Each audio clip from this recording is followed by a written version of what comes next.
পাথর মারতে মারতে রক্তাক্ত করে ফেললো। আমার নবীর শরীরে মশামাছি বলা পর্যন্ত হারাম ছিল। ওই শরীরে রক্তাক্ত করে ফেলতে ওই কাফেররা, ওই তায়েফের বেঈমানেরা আমার নবীর শরীর থেকে এত রক্ত বের হইল, জোতা মোবারকটা পর্যন্ত আটকায় গেল।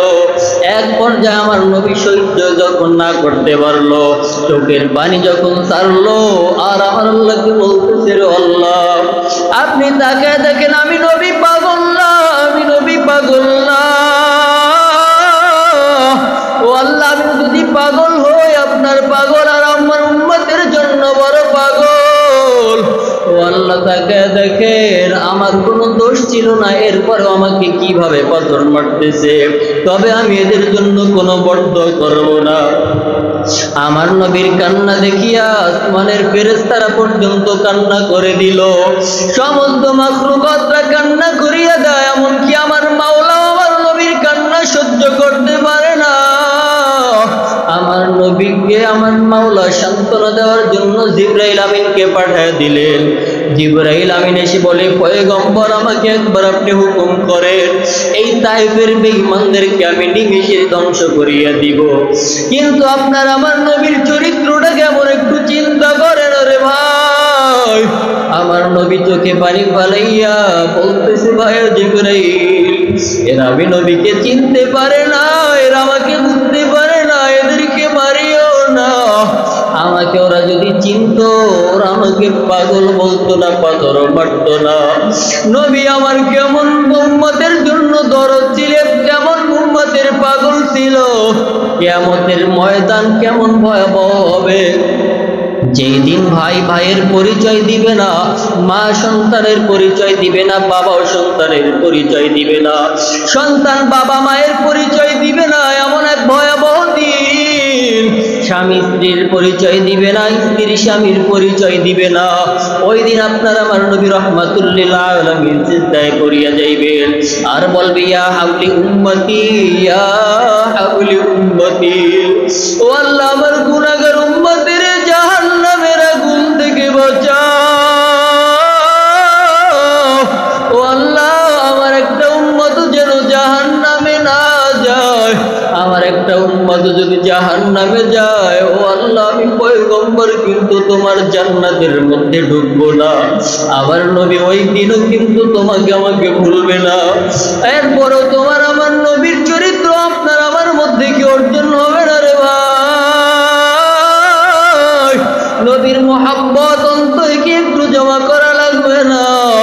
নবীর চরিত্র অর্জন করা লাগবে, নবীর তরিকায় চলা লাগবে, নবীর মোহাব্বত অন্তরের মধ্যে জমা করো আমার ভাই। কারণ কিয়ামতের ময়দানে আপনার আমার নবী যদি তো আপনাকে আমাকে সুপারিশ না করেন, আপনার আমার কারো সাধ্য নাই আপনাকে আমাকে কেউ জান্নাতে নিয়ে যাবে। আমার নবী যদি সুপারিশ না করে, কারো সাধ্য নাই আপনার আমার সুপারিশ করবে। আপনার আমার নবীর তরিকা ফলো করেন, নবীর তরিকা অবলম্বন করেন। দেখেন সাহাবায়ে কিরাম তাদের অবস্থা কেমন ছিল। আমার নবীর জন্য এরা শহীদ হয়ে যাওয়ার জন্য পাগল ছিল, আমার নবীর জন্য জান দেওয়ার, জান কোরবান করার জন্য সব সময় প্রস্তুত ছিল। দেখেন সাহাবায়ে কেরামের অবস্থা কেমন ছিলেন। হামজালার ঘটনা আমরা সবাই জানি। যখনই শুনতে পাইল আমার নবী উহুদের ময়দানে শহীদ হয়ে গেছে, আমার নবী নাই, হামজালা নতুন বিবাহ করতে, বাসর রাত্র কমপ্লিট হয়ে গেছে। ভোরবেলা যখন আওয়াজ পাইল নবী আমার উহুদের ময়দানে শহীদ হয়ে গেছে, কাফেরদের হাতে আমার নবী আর নাই। হামজালা কোথায় বিবি, কোথায় নতুন বউ, কোথায় বাসর ঘর সব ভুলিয়ে গিয়ে দৌড়িয়া উহুদের ময়দানে হাজির। কাফেরদের সাথে যুদ্ধ করতে করতে, মোকাবেলা করতে করতে এক পর্যায়ে নিজেই শহীদ হয়ে গেল। যুদ্ধ যখন শেষ হয়ে গেল, আমার নবী বলতেছে সাহাবায়ে কেরাম, যুদ্ধের ময়দানে যারা শহীদ হয়েছে তাদেরকে বিনা গোসলে দাফন করো, কারণ এরা তো গোসল করিয়ে আসছে, এদেরকে বিনা গোসলে দাফন দিয়ে দাও। কিন্তু ময়দানের এক পার্শ্ব থেকে একটা স্ত্রী ডাক দিয়া, মহিলা ডাক দিয়া বলে, পয়গম্বর, আপনি সবাইকে যদিও বিনা গোসলে দাফন দিবেন, কিন্তু কিন্তু আপনার সাহাবী হামজালাকে বিনা গোসলে দাফন দিবেন না। বলে কেন? আর তুমি বা কে? কোথা থেকে আসছো রে মহিলা? তখন হামজালের স্ত্রী ডাক দিয়া বলে, পয়গম্বর, আমি হলাম আপনার সাহাবী হামজালার স্ত্রী। গতকালকে আমাদের বাসর হয়ে গেছে, গোসল করার সুযোগ হামজালা পায় না।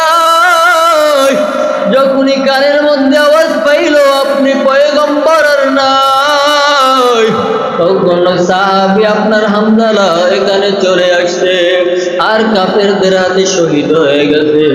আমার নবী চোখের পানি ফেলাইতেছে আর বলেন, সাহাবায়ে কেরাম, আমার সাহাবী হামজালার গোসল দাও, আমার সাহাবী হামজালার গোসল দাও। হঠাৎ করে জিবরাইল আমিন আসলেন, বলে পয়গম্বর কি করতেছেন? আপনার সাহাবী হামজালার গোসল আর দেওয়া লাগবে না। আপনার সাহাবী হামজালার গোসল তো দেওয়া হয়ে গেছে জান্নাতের পানি দ্বারা, হাউজে কাউসারের পানি দ্বারা, ফেরেশতাদের মাধ্যমে আমার মাওলা হামজালার গোসল কমপ্লিট করে ফেললো। আমার নবী উপর মুখ থেকে কাপড়টা সরায় দেখতেছে, কেবলমাত্র মনে হয় গোসল হয়েছে, পানি ঝরঝরে পড়তেছে। দেখেন সাহাবায়ে কেরামের অবস্থাটা কেমন ছিল, আর আপনার আমার অবস্থা কেমন, আপনার আমার ইমানের অবস্থা কেমন। আজ আপনাকে আমাকে কেউ নামাজ পড়ার জন্য বাধাও দেয় না, গালিও দেয় না, পর্দা করার জন্য কেউ গালিও দেয় না, বাধা দেয় না, রমজানের রোজা রাখার জন্য বাধাও দেয় না, গালিও দেয় না, আমার মাওলার হুকুম পালন করার জন্য বাধাও দেয় না, আপনাকে আমাকে কেউ বকাও দেয় না, নিষেধও করে না। এরপরও আপনার আমার মধ্যে নবীর তরিকা নাই, আমার মাওলার হুকুম আপনার আমার মধ্যে নাই। নবীর সুন্নাহ মোতাবেক চলতে ভালো লাগে না, মাওলার তরিকা আমার মাওলার হুকুম মানতে আপনার আমার ভালো লাগে না। অথচ একটু নজর করলে দেখা যায় ফিলিস্তিনে আমার ভাইদের অবস্থাটা কেমন। এরপরেও তারা ইসলাম থেকে সরিয়া যায় না, তাদের অন্তর থেকে ইমানে শক্তি যায় না। এত কষ্ট, এত নির্যাতন, এত মার খাইল, এত রক্ত ঝরাইল, এত শহীদ হইল, এরপরেও তারা কিন্তু আমার মাওলার হুকুম থেকে এক বিন্দু সরিয়া যায় না। সাহাবায়ে কেরাম এত মার খাইল, আমার নবী কত কষ্ট করতে, কাফেররা আমার নবীর মাথায় পর্যন্ত উটের নাড়ি বুড়ি চাপায় দিতে, এরপরেও আমার নবী কিন্তু দ্বীনের দাওয়াত বন্ধ করে নাই।